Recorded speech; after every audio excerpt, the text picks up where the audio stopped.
Hello viewers, in this video I will show you how to activate Windows 11 with Windows activation key. How to do this? Let's start. On the taskbar, Windows icon here, click on it. You will find here Gear setting icon. Click on setting. You will find setting home page. On the left side you will find system option. Click on system. You will find more settings. Among these settings, you will find activation option. Click on activation.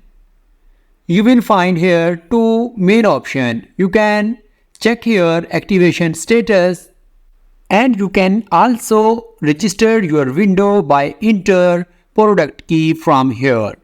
If your window is not registered, you can enter product key and click on next option. Hope so this video will be helpful for you. See you in next video. Goodbye.